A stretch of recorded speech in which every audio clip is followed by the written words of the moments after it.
Imagine a couple embarking on the trip of their dreams, spanning picturesque sunsets over deserts and the open road.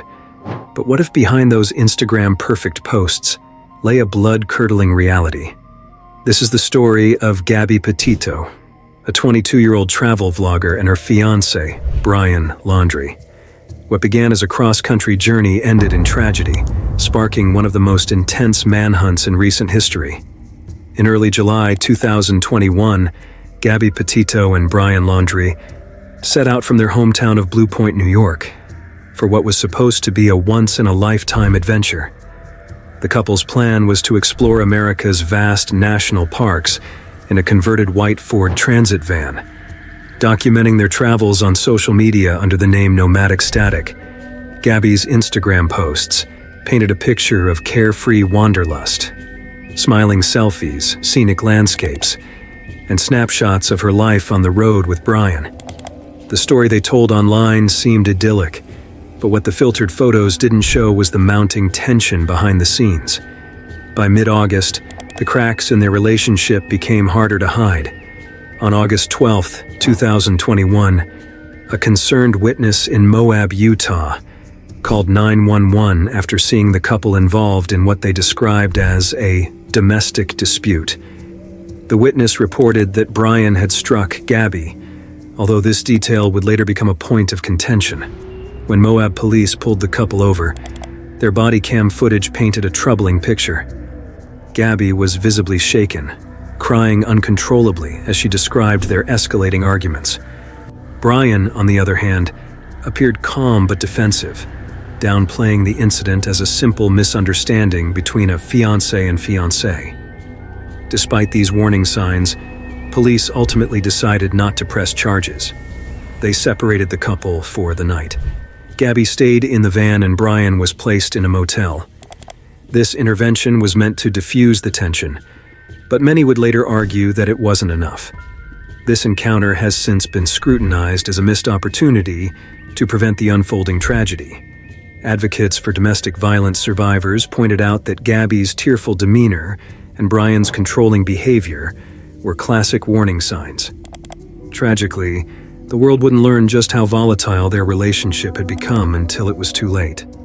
On August 12, 2021, in Moab, Utah, an alarming incident would mark the beginning of a tragic unraveling.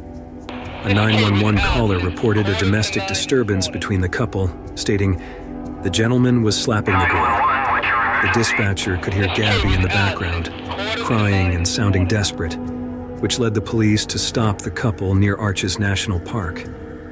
Body cam footage from that interaction would later come under intense scrutiny, revealing the complex dynamics between Gabby and BRIAN.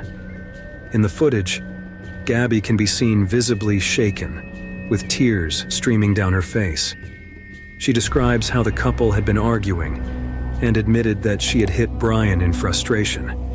She explains that the stress of the trip and the constant tensions led to a breakdown. BRIAN, in contrast, is calm and collected, downplaying the incident and portraying it as a simple misunderstanding. He repeatedly claims that he did not want to get involved in the argument, stating, "I don't want to argue with her. I just wanted to get her away from the situation." BRIAN's demeanor struck many as unbothered, almost detached compared to Gabby's emotional state.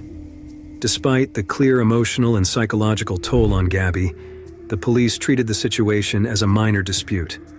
The officers decided to separate the couple for the night, with Gabby staying in the van and BRIAN being sent to a motel. This decision, while designed to cool off the situation, would later be criticized as a missed opportunity to intervene. Domestic violence experts have since pointed out that the interaction presented classic signs of abuse. Gabby's tearful self-blame, coupled with BRIAN's calm, controlling behavior, fit the profile of an abusive relationship that was not properly addressed at the time. The handling of the situation by the Moab police raised concerns, especially when considering how they failed to delve deeper into the red flags present during their interaction. With hindsight, many believe that if the police had acted differently, perhaps by arresting BRIAN or conducting a more thorough investigation, Gabby might have been spared. This incident would become a crucial turning point in understanding the dynamics of their relationship and the tragedy that was unfolding behind closed doors. On August 25th was a photo of her smiling in front of a butterfly mural in Ogden, Utah. But behind the filtered photo, there was an underlying sense of unease. Gabby's family began noticing inconsistencies in her communication. On August 24th, 2021, Gabby's family received a final text message from her phone, one that raised immediate concerns. The message was cryptic and didn't sound like something Gabby would typically say. It read, "No service in Yosemite." Gabby had previously been in contact with her family almost daily, sharing updates about her travels and experiences. The sudden halt in communication, combined with the strange tone of the message, prompted her mother, Nicole Schmidt, to reach out to the authorities. By this point, Gabby had been out of contact for several days. Her family, alarmed and confused, immediately grew suspicious about the nature of her disappearance.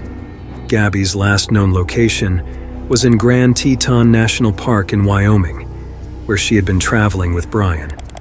The couple's van was located near a campground, but there was no sign of Gabby herself. The disappearance of Gabby Petito sent shockwaves through the public, especially when BRIAN Laundrie returned home to Florida alone on September 1st, 2021, without any explanation as to where Gabby was or what had happened. This was a disturbing behavior raising red flags, I'm sure. The absence of any credible explanation from Brian, coupled with the strained nature of their relationship, raised suspicions from the beginning. It wasn't long before the authorities began investigating BRIAN Laundrie's actions. On September 17th, 2021, after nearly 2 weeks of silence, Brian's family reported him missing as well. According to them, he had left their home on September 14th, telling them he was going hiking in the Carlton Reserve, a vast wilderness area in Florida. His disappearance added another layer of intrigue to the case, turning the search for Gabby into a dual manhunt for both Brian and Gabby. The media quickly picked up on the case and a wave of public outcry followed. Obviously, the case gained nationwide attention, with people from all over the country expressing their desire for answers. The #FindGabby hashtag trended on social media, and volunteers joined in the search efforts, hoping to bring Gabby home. But as the search for her continued, another disturbing reality emerged. Brian's refusal to cooperate with law enforcement was raising red flags. Authorities scoured the Carlton Reserve, where they believed Brian might be hiding. For weeks, law enforcement combed the wilderness, but there was no sign of him. Meanwhile, Gabby's family was growing more desperate, their pleas for information becoming louder and more urgent. At the same time, the public's fascination with the case intensified, with people across the country glued to their screens for any updates on the search. Then on September 19th, 2021, the FBI confirmed the discovery of Gabby Petito's remains in Bridger Teton National Forest, near Grand Teton National Park. The official cause of death was determined to be homicide by blunt force trauma. The discovery sent shockwaves through the nation, confirming the worst fears of her family and friends. But the case didn't end there. The search for BRIAN Laundrie continued, but by mid-October, the situation took an even more tragic turn. On October 21st, 2021, BRIAN Laundrie's remains were found in the Carlton Reserve, near a location where authorities had previously searched. His death was ruled a suicide by gunshot. The manhunt for BRIAN Laundrie had captivated the nation for weeks, but it ended in a somber conclusion. Gabby's death was not only a heartbreaking loss, but also a catalyst for greater conversations about how domestic violence victims are treated by society and the justice system. As Gabby Petito's disappearance became a nationwide story, the investigation turned into a media frenzy. For weeks, news outlets and social media platforms became inundated with coverage, constantly updating viewers with any new developments, no matter how small. The case was treated like a live drama, an unfolding mystery, and soon, a tragic one. The pressure on law enforcement intensified as the public demanded answers, many wondering why the situation had taken so long to resolve. From the beginning, the public's interest in Gabby's case seemed disproportionate when compared to other missing persons cases, especially those involving people of color. This disparity, often referred to as missing white woman syndrome, drew sharp criticism. The issue of media bias gained traction in the midst of Gabby's disappearance. The story struck a chord with people, perhaps because of the modern-day digital footprint that Gabby left behind, showcasing an ordinary young woman on a journey gone horribly wrong. The family's public calls for information also played a significant role in keeping the story in the headlines. Gabby's mother, Nicole Schmidt, and father, Joe Petito, used their grief and frustration to fuel a campaign to raise awareness, appealing for tips from the public and urging BRIAN Laundrie to speak up. As BRIAN Laundrie became the primary suspect, public fascination grew with the search efforts, particularly after he went missing. His parents, Christopher and Roberta Laundrie, became increasingly controversial figures in the investigation. They were criticized for their lack of cooperation with authorities, and speculation about their involvement in hiding Brian, or at least assisting him in evading capture, began to swirl. The public's suspicion of the Laundrie family reached its peak, with many wondering if Brian had been given a head start to flee.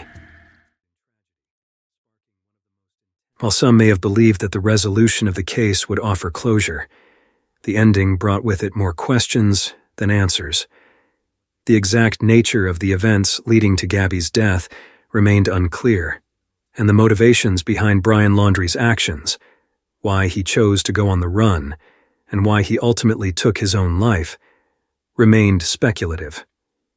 8 days later, Gabby's body was found in a national park in Wyoming. And weeks after that, Brian killed himself at a Florida nature preserve, leaving behind a confession to killing Gabby. Furthermore, the notebook that was recovered contained cryptic writings, but nothing that definitively explained what had happened between him and Gabby. The search for BRIAN Laundrie had been a media spectacle.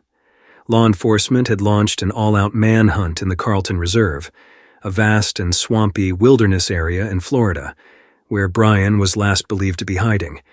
But it wasn't until October 20th, 2021, that authorities confirmed that they had found items belonging to Brian, including a backpack and a notebook, in the Carlton Reserve. These discoveries brought a glimmer of hope to those tracking his movements, but they also pointed to an increasingly tragic conclusion. Just a day later, the search took another turn. BRIAN Laundrie's remains were found in the same area, alongside a handgun, and his cause of death was ruled a suicide by gunshot. The discovery of Brian's body, mere weeks after Gabby's remains had been found, closed the final chapter of the case. While the case is officially closed, it remains an open wound for many, from Gabby's grieving family to the countless viewers who followed the case from the beginning. The media's role in amplifying the tragedy raised ethical questions about how public interest shapes the course of investigations and whether justice is truly served when the spotlight fades.